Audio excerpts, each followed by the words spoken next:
आज जो मैं वचन शेयर करना चाहता हूँ वो ये है कि बाइबल के अनुसार चिंता करने वाले लोग कौन है, कौन होते हैं जो लोग चिंता करते हैं बाइबल के अनुसार। अकॉर्डिंग बाइबल की चिंता कौन करता है, कैसे व्यक्ति को चिंता करना चाहिए, कौन व्यक्ति चिंता करता है, उस विषय को हम ध्यान देंगे और पढ़ेंगे। और मत्ती उसका 6 अध्याय 25 से 34 तक हम पढ़ेंगे, ठीक है ना। और मैं आप लोग के लिए पढ़ना चाहूंगा, सब ध्यान से सुने।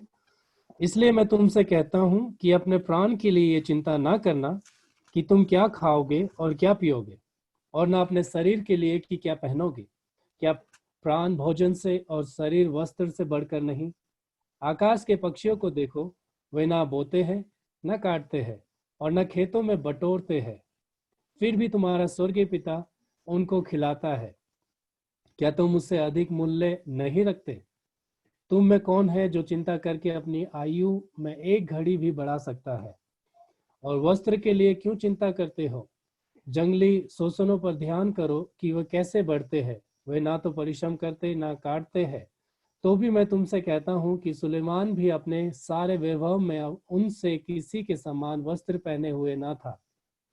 इसलिए जब परमेश्वर मैदान की घास को, जो आज है और कल भाड़ में झोंकी जाएगी, ऐसा वस्त्र पहनाता है, तो है अल्प विश्वासियों, तुमको वह उनसे बढ़कर क्यों ना पहनाएगा। इसलिए तुम चिंता करके ये ना कहना कि हम क्या खाएंगे, क्या पिएंगे या क्या पहनेंगे, क्योंकि अन्य जाति इन सब वस्तुओं की खोज में रहते हैं। पर तुम्हारा स्वर्गीय पिता जानता है कि तुम्हें इन सब वस्तुओं की आवश्यकता है। इसलिए के धर्म की खोज करो तो ये सब वस्तुएं भी तुम्हें मिल जाएंगी।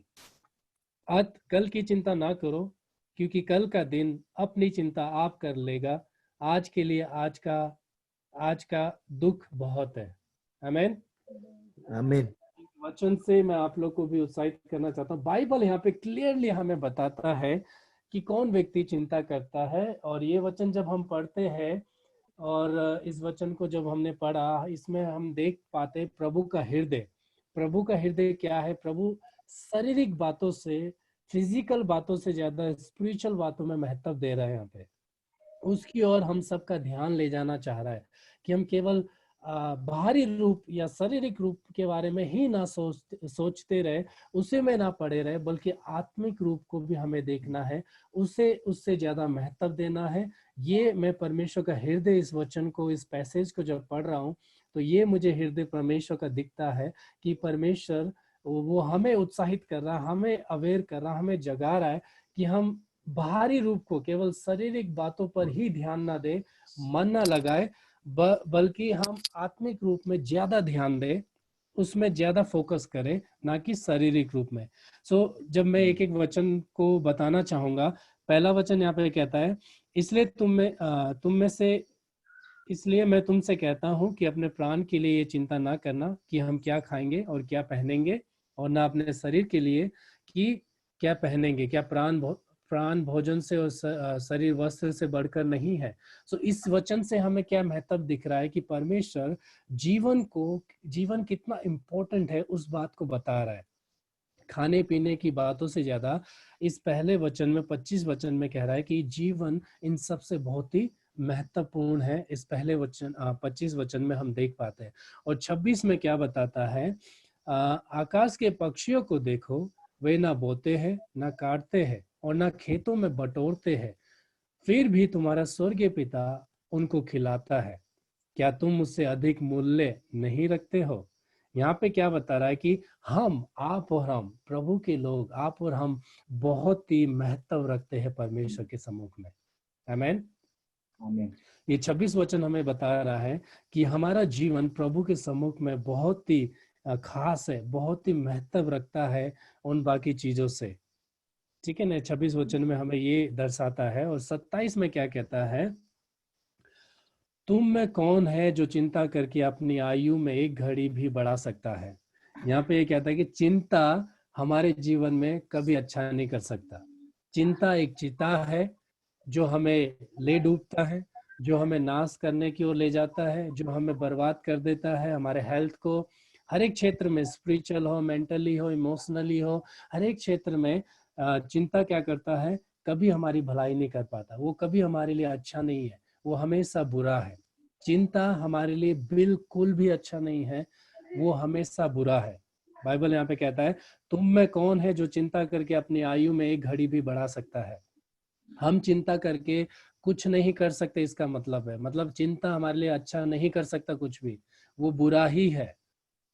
ठीक है, ये वचन हमें बताता है। और 28 में कहता है, और वस्त्र के लिए क्यों चिंता करते हो, जंगली शोषणों पर ध्यान करो कि वे कैसे बढ़ते हैं।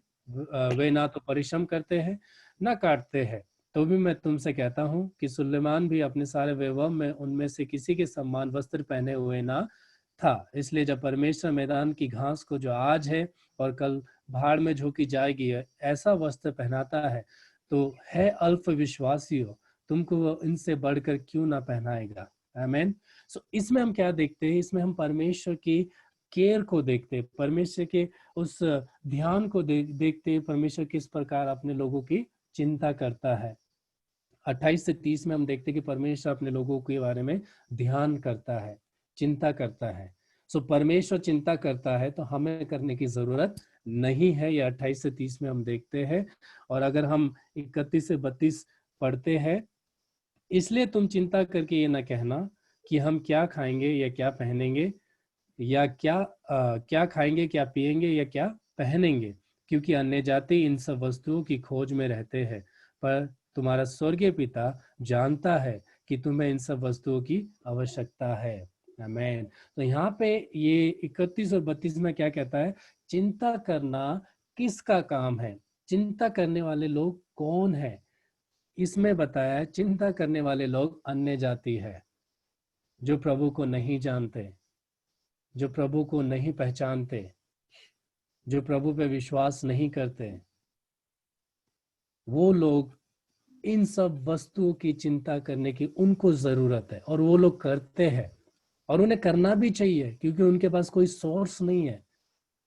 31 और 32 जब हम पढ़ते तो ये हमें दिखाता है कि चिंता करने वाला व्यक्ति अन्य जाति है, जो विश्वास नहीं करते, जो यीशु को नहीं जानते, यीशु पे भरोसा नहीं रखते, यीशु उद्धार करता, मुक्तिदाता है, उसके वचनों पर उनको विश्वास नहीं है, वो लोग, वैसे लोगों को चिंता करने की जरूरत है। और समझ भी आता है, जब वो लोग चिंता करके हर समय चिंता में परेशान होते रहते हैं, दुखी होते रहते हैं, तो हमें समझ भी आता है उनको चिंता करने का जरूरी है, क्योंकि उनका कोई सोर्स नहीं है, कोई होप नहीं है। सो ऐसी बातें, ये जो चिंता वाली बातें हैं, ये अन्य जातियों का काम है, हम मसीहों का नहीं है, हम मसीहों का ये काम नहीं है। ये क्लियरली प्रभु हमें बता रहा है, चिंता करने का काम अन्य जातियों का, जो प्रभु को नहीं जानते, प्रभु को नहीं पहचानते, वो नहीं जानते कि हमारा प्रोवाइडर कौन है, वो नहीं जानते कि प्रभु ने क्या वायदा हमारे जीवन में, वचन में क्या वायदा हमारे लिए किया है। वो कुछ नहीं जानते, इसलिए उन्हें चिंता करना चाहिए। वो नहीं जानते कि कौन कौन इस बात को बोल रहा है कि चिंता मत करो, कौन है वो, कितना सामर्थी है, कितना महान है, कितना सच्चा है, कितना अच्छा परमेश्वर है, जो अपने वचनों पर खरा उतरता है, जो अपने वचनों को जो बोला है उसे करता है। वो नहीं जानते। अगर वो जानते तो शायद वो भी हमारी तरह इस विषय को छोड़ देते। आगे हम पढ़ेंगे। सो प्रभु 33 में क्या कहता है, इसलिए पहले तुम परमेश्वर के राज्य और उसके धर्म की खोज करो, तो ये सब वस्तुएं भी तुम्हें मिल जाएंगी। आमीन। तो यहाँ पे परमेश्वर के लिए क्या सबसे महत्व रख रहा है कि परमेश्वर का राज्य। हालेलुया। परमेश्वर का राज्य को प्रभु क्या कर रहा है, बहुत ही महत्व दे रहा है। यहाँ पे क्या बहुत ही खास बात है कि परमेश्वर का राज्य, ये सब संसारिक बातों को प्रभु ध्यान नहीं दे रहा, परमेश्वर आत्मिक बातों पे ध्यान दे रहा है, इटर्नल बातों पे ध्यान दे रहा है। शारीरिक बातों से ज्यादा उन पर फोकस करने के लिए हमारा ध्यान प्रभु खींच रहा है कि हमारा फोकस उसके राज्य के लिए हो।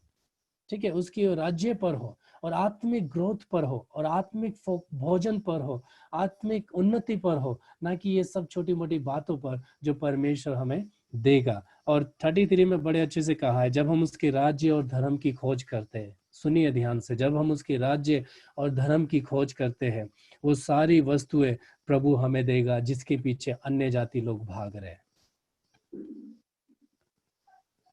हमें कहाँ की ओर भागना है? दो डायरेक्शन है इधर, एक परमेश्वर, एक अन्य जाति जो चिंता करते, जो डेली लाइफ की जो टेंशन में वो लोग रहते हैं, हर एक दिन बहुत ही गंभीर रहते, बहुत ही परेशान रहते, दुखी रहते, डर में रहते हैं। इस चक्कर में वो लोग बढ़ नहीं पाते, उठ नहीं पाते, लाइफ में सक्सेस नहीं हो पाते, क्योंकि ये चीज उन्हें खींचता रहता है। सो बाइबल क्लियरली है कि चिंता करने वाले लोग अन्य जाति है। भजन संहिता में भी लिखा है, मैं उस वचन को ढूंढ रहा था, अगर किसी को याद है तो बताए, कि चिंता करना अन्य जाति का काम है। कितनी बड़ी बात प्रभु ने बोला है। मैंने जब पढ़ा था, मैं थोड़ी देर सोचा भी कि प्रभु ये कितना डिफरेंसेस बताया है कि चिंता करना अन्य जाति का काम है और मसीह लोगों का काम क्या है? उसके राज्य और धर्म की खोज करना। हालेलुया। जब हम उसके राज्य और धर्म की खोज, हम चिंता कब करेंगे? मसीह लोग चिंता कब करते हैं? एक सवाल आता है, हम मसीह लोग चिंता कब करते हैं और क्यों करते हैं? जब मैं ऐसा सवाल मैंने अपने आप से पूछा कि चलो अन्य जाति लोग को चिंता करने का हमें समझ आता है कि हाँ उन्हें चिंता करना चाहिए, वो करेंगे भी तो हमें समझ आता है कि चलो इनको तो चिंता हो रहा है, इनको होना भी चाहिए, क्योंकि हमें पता है कि क्यों उनको चिंता करना चाहिए।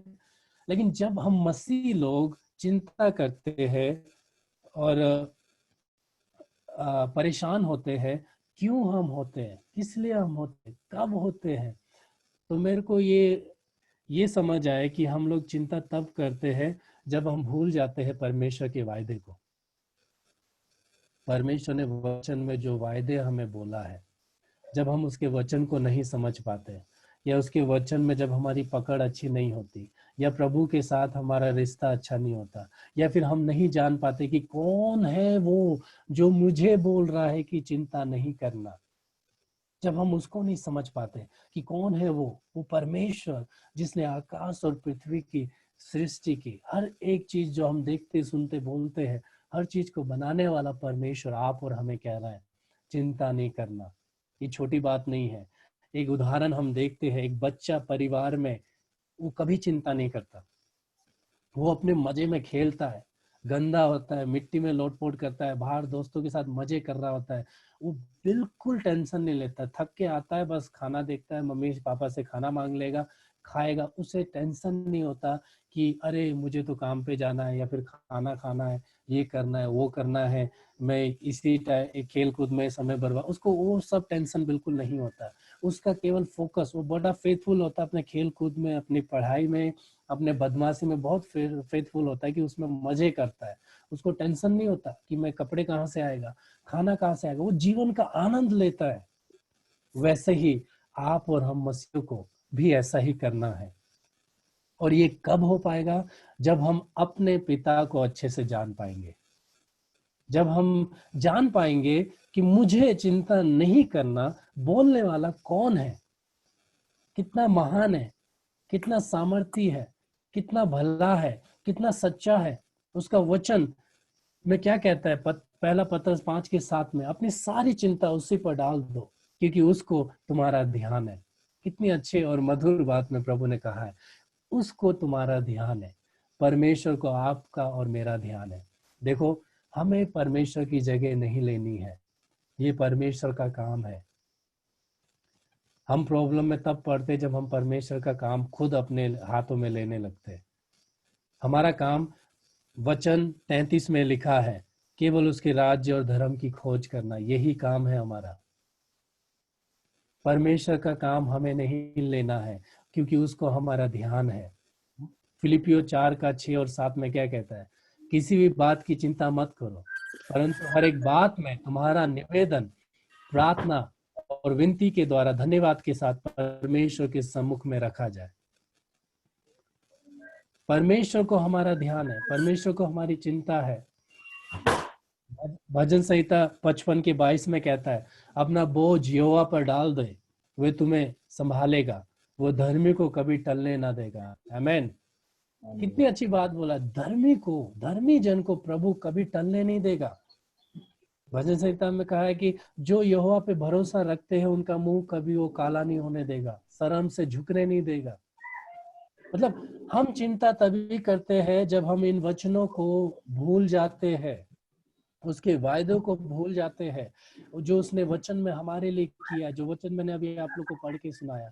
हम चिंता तभी करते हैं जब हम उसके राज्य और धर्म की खोज करने की वजह हमारा डायरेक्शन संसार की चीजों के पीछे पड़ता है, परमेश्वर को पीठ दिखा देते हैं और संसार के धन दौलत, रहन सहन और अच्छा जिंदगी के पीछे भागने लगते हैं। तब हम चिंता में पड़ते हैं। तब हमें रुक के देखना है कि मेरा डायरेक्शन कहाँ है, मेरा फोकस कहाँ है। वचन कहता है मुझे उसके राज्य और धर्म की खोज करनी है, लेकिन मैं उस अन्य जातियों की तरह संसार की चीजों के पीछे भाग रहा हूँ, जो परमेश्वर अपने राज्य और धर्म की खोज करने वालों को मुफ्त में आशीष देगा। वो बनाने वाला है सब कुछ, वो क्यों नहीं देगा।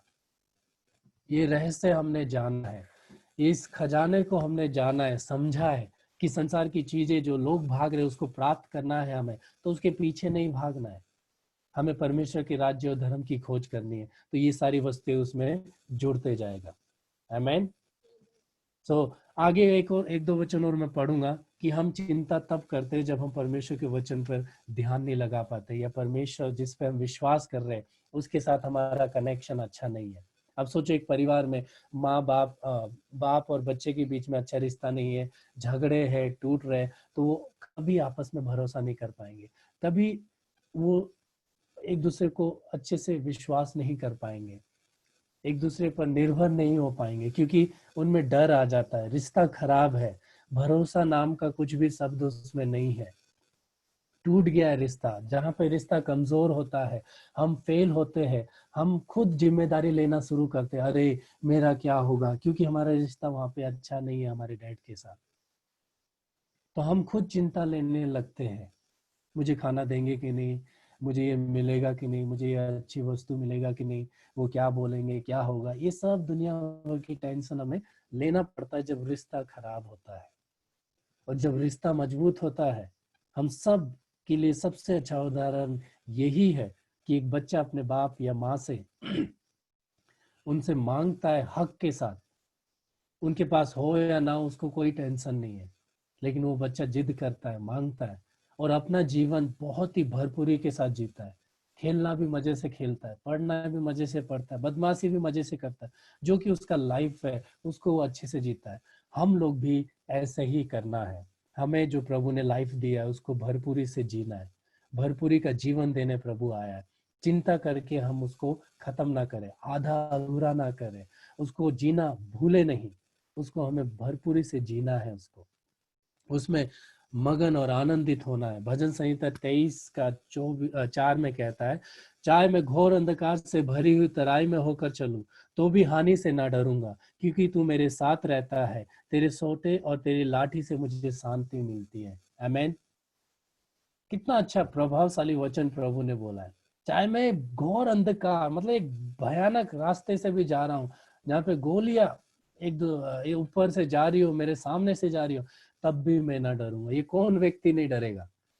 वो ही जो अपना भरोसा, कंप्लीट भरोसा प्रभु यीशु पे रखा है, जिसका रिश्ता मजबूती से प्रभु के साथ अच्छा है, जो वचन को अच्छे से जानता है, उसके वायदे को जानता है कि प्रभु ने बाइबल में मेरे लिए क्या वायदा दिया है, वही व्यक्ति नहीं डरेगा। वही व्यक्ति का पैर कभी डगमगाएगा नहीं। वो व्यक्ति चाहे मरना भी पड़े, चाहे कुछ भी गोलियां चल रही हो, उस रास्ते में चलना पड़ रहा है, वो बिल्कुल नहीं घबराएगा, क्योंकि उसका भरोसा उसकी खुद पर नहीं, उसका भरोसा परमेश्वर पे है। सो मसीह लोग में भी वही लोग चिंता करते हैं जिसका रिश्ता परमेश्वर के साथ अच्छा नहीं है, जो वचन में जो वायदे प्रभु ने भरपूर का वायदा जो वचन में दिया है उसको वो नहीं जानते, इसलिए वो लोग चिंता करते। या फिर वो लोग जो उसके राज्य और धर्म की खोज नहीं करते, केवल बस पैसा, दुनियादारी, अच्छे रहन सहन, अच्छी जिंदगी के पीछे जो भागते, वो लोग चिंता करते हैं। मसीह लोग भी अगर हम ऐसा डायरेक्शन में जा रहे हैं, उन लोगों को, वैसे लोगों को चिंता करने की जरूरत है।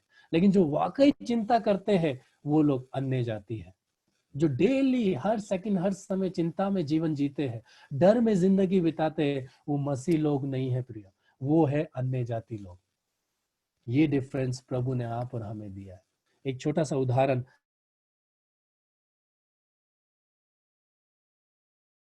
राज्य को खोज करने वाले लोगों के लिए प्रभु क्या उपाय करता है। ये सबसे अच्छा उदाहरण है। हम जब यूहन्ना रचित सुसमाचार उसका 6 अध्याय में देखते हैं, परमेश्वर ने 5000 लोगों को खाना खिलाया, 5000 लोगों को खाना खिलाया। ये विचार पढ़ते समय मुझे ख्याल आया कि बाइबल से ही एक उदाहरण, ये बहुत अच्छा लगा मुझे, कि वो 5000 लोग, बेशक उसमें किसी भी प्रकार के लोग हो, चाहे क्या भी सोच के आ रहे हो, लेकिन वो परमेश्वर की महानता को देखने आए, परमेश्वर के राज्य को खोजने आए, परमेश्वर के वचन को सुनने के लिए आए, परमेश्वर के वचन के भूखे प्यासे आए, और परमेश्वर के चमत्कार को देखने के लिए भी वो वहां पे आए, परमेश्वर के वचन को सुनने के लिए आए, उसके महान काम को देखने के लिए वो लोग आए। सो जब वो लोग परमेश्वर के राज्य और धर्म की, जैसे 33 में हम पढ़ते हैं, उस काम को करने के लिए इतने सारे लोग, ये तो केवल मर्दों की गिनती है, बच्चे और औरत तो काउंट नहीं किया गया, इतने लोग जब उसके राज्य और धर्म की खोज करने लगे, उसको सुनने के लिए उसका पीछा किया, उसको उसके पीछे अपने घर सब छोड़कर उसके पीछे आए। एक उदाहरण मैं आप लोग को दे रहा हूँ उसके राज्य और धर्म की खोज करने से, बाकी बातें प्रभु कैसे देता है, मैं ये उदाहरण से आप लोग को समझाना चाहता हूँ कि जब लोग वैसे आए उसको ढूंढने, उसको वचन को सुनने, याद रखिए वो लोग खाना लाना भी भूल गए, इतने एक्साइटेड, इतने खुश कि प्रभु यीशु उनके सम्मुख में है, प्रभु यीशु उनके वचन बता रहा है, प्रभु यीशु चमत्कार कर रहा है, तो लोग खाना पीना सब भूल गए और यीशु के पीछे हो लिए, बहुत दूर यीशु के साथ चल दिए और जंगल में बैठ के एक पहाड़ पर ऐसे बैठ कर वचन सुनने लगे। वो भूल गए हमें खाना ले जाना है, वो भूल गए मेरा घर तो बहुत पीछे छूट गया।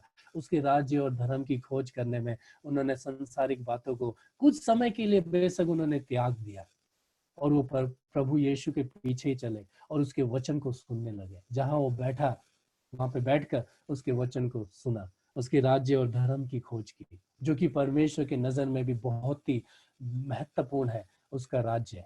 वही इन लोगों ने किया। तो वहां पे क्या समस्या आती है? फिजिकल, जो प्रभु कहता है उसकी चिंता नहीं करना, खाने की चिंता आती है कि टाइम हो गया, अंधेरा हो रहा है, घर जाना चाहिए, इनको सोना भी होगा और खाना पीना भी इनको चाहिए, अब कहाँ से ला के दे। देखिए, जब हम परमेश्वर के राज्य और धर्म की खोज करते हैं, चाहे वहां पे कोई सी भी और कितनी बड़ी या कितनी छोटी समस्या क्यों ना खड़ी हो जाए, परमेश्वर सक्षम है उस काम को महानता में और अद्भुत और सामर्थ्य रूप से करने में। वहां पे परमेश्वर के राज्य को सुनते वक्त खाने पीने की कमी पड़ी, याद रखिए प्रभु ने उस कमी को पूरा किया। हालेलुया, प्रभु ने उस कमी को अपने लोगों के लिए पूरा किया। वैसे ही हमारे जीवन में भी है, जब हम उसके राज्य और धर्म की खोज करेंगे इन लोगों की तरह, परमेश्वर हमारी आवश्यकताओं को पूरा करता जाएगा। भजन संहिता 121 में कहता है, मेरी सहायता परमेश्वर की ओर से आती है, जो कभी ना सोता ना कभी ओंगता है। वैसा परमेश्वर आज आप और हमारे पास है। हमें चिंता करने की जरूरत नहीं है, हमें ये सब अन्य जातियों की तरह चिंता करने की जरूरत नहीं है। हमें अपनी चिंताओं को प्रभु को देना है, प्रभु को रख देना है। पहला पतरस 5:7 में जैसे कहता है, उसको हमारा ध्यान है, अपनी चिंता उस पर डाल दो। जब तक हम डालेंगे नहीं, हम चिंता करते रहेंगे। जैसे 5000 लोगों ने उसके राज्य और धर्म की खोज करने के लिए बिना खाना सोचे, बिना कुछ सोचे वो चल दिए, सुने वचन को, प्रभु के साथ बैठे, जो बोल रहा है उसको रिसीव किए, और जब फिजिकली नीड आए, भूख आई, परमेश्वर ने उस घड़ी में पूरा किया। वैसे आप और हमारे लिए भी है। जब हम उसके राज्य और धर्म की खोज करते हैं अपने जीवन में, अपने संघर्ष में, अपने हर एक परिस्थिति में, चाहे जैसी भी हो, परमेश्वर हमारी हर एक जरूरतों को देखेगा, क्योंकि उसको हमारा ध्यान है। आमीन। सो मैं एक डेमो आप लोग को देकर ये खत्म करना चाहूंगा आज का मैसेज। आप लोग को दिख रहा है वीडियो? देख पा रहे हैं वीडियो? नहीं। ओके, ये बॉक्स है, ठीक है, ये परमेश्वर का बॉक्स है। एक परमेश्वर एक बॉक्स को रखा है कि सब अपनी चिंता यहाँ पे डाल दो बोलकर। तो ये बॉक्स है जो परमेश्वर ने रखा है कि मुझे दे दो अपनी चिंता। तो मुझे, चलो मैं आप लोग को बोलता हूँ, मुझे मेरे फाइनेंस की चिंता है, मुझे बहुत ही चिंता रहती है। चिंता मैं उसमें डूबा नहीं रहता, लेकिन मुझे टेंशन है कि अरे मेरे को फाइनेंस कल क्या होगा। लेकिन मैं प्रभु से बोलता हूँ, लिख के उस बॉक्स में डाल रहा हूँ फाइनेंस। प्रभु मुझे फाइनेंस की चिंता है, ये मैंने लिख दिया। प्रभु को दे रहा हूं मैं अपनी चिंता, ये मैंने प्रभु के उस बॉक्स में डाल दिया। तो अब मुझे क्या होना है, मुझे फ्री होना है। अब उसके बारे में मुझे सोचना नहीं है, क्योंकि मैंने परमेश्वर को दे दिया है, मैंने परमेश्वर पे भरोसा कर लिया है, परमेश्वर पे भरोसा किया, उसके वचन पे भरोसा किया, जो वायदे उसने कहा है। तो मैंने अपने फाइनेंस की चिंता या फैमिली की चिंता या फ्यूचर या एजुकेशन या कुछ भी चिंता की बात है, मैंने लिख कर बॉक्स में डाल दिया। अगर बॉक्स में डालने के बाद भी अगर हम चिंता करते हैं तो हम क्या कर रहे हैं पता है? हम क्या कर रहे हैं, उस बॉक्स में से उस पेपर को वापस अपने हाथों में ले रहे हैं। तो ये हम कह रहे हैं कि प्रभु आप रहने दीजिए, मैं ही चिंता करता हूं, क्योंकि हम वेट नहीं कर पा रहे, हम सबर नहीं कर पा रहे प्रभु में। प्रभु को दे दिया, हमें परमेश्वर में धीरज धरना है, इंतजार करना है कि परमेश्वर अपने सही समय में पूरा करेगा। और ये आसान नहीं है, वेट करना बहुत ही मुश्किल है, लेकिन फिर भी हमें यही काम करना और कुछ काम नहीं हमारा। प्रभु बोलता है कुछ करने को तो करना है, लेकिन जब हम वापस उसको लेते हैं, चिंता करने लगते हैं, उसमें मनन करने लगते हैं उस चिंता में, याद रखिए हम परमेश्वर में से लेकर खुद अपने हाथों में उसको ले रहे, खुद जिम्मेदार बन रहे और परमेश्वर को ठहरा रहे कि परमेश्वर नहीं कर सकता। ऐसा हमारा एक्शन होता है जब हम प्रभु को दे देते हैं, फिर भी चिंता करने लगते हैं, फिर भी चिंताओं में उसी बातों को बार बार बार बार टेंशन लेते रहते हैं। तो याद रखिए हम परमेश्वर को दिखा रहे हैं कि प्रभु आपसे नहीं होगा, मैं डर रहा हूँ, मुझे आपके वचन में पकड़ नहीं है, मैं कमजोर हूँ। और खुद हम उसको फिर भी अपने हाथों में लेके जीने लगते हैं। एक बार प्रभु को दे दिया तो उस पर विश्वास करें। जैसे नीति वचन 3:5 और 6 में कहता है, तू अपनी समझ का सहारा नहीं लेना, बुद्धिमान नहीं बनना अपनी नजर में, होशियार नहीं बनना, क्योंकि हम ऐसा नहीं कर सकते प्रभु के सम्मुख में। हम प्रभु के सम्मुख में इतने होशियार बुद्धिमान नहीं है। हमारा एक ही काम है, संपूर्ण मन से प्रभु पे भरोसा रखना। और क्या कहता है कि तब वो सीधा मार्ग निकालेगा, हमारे लिए रास्ता निकाल लेगा। आमीन। आमीन। तो जब हम प्रभु पे ट्रस्ट करते, एक बार दे देते, भरोसा करें, कमजोर ना पड़े, उसके वचन को पढ़ते रहे, उस वचन को प्रार्थना करते रहे, इंतजार करें। सबर का फल मीठा होता है, सबर करे, प्रभु अपने सही समय पे वो देगा। अपने धर्मी जन का मुंह शर्म से झुकने नहीं देगा, वो काला नहीं होने देगा, वो सही समय पे देगा। उसको वापस ना ले, वापस लेंगे तो प्रभु साइड है, हम अपनी समस्या के साथ खुद बैठे रहेंगे।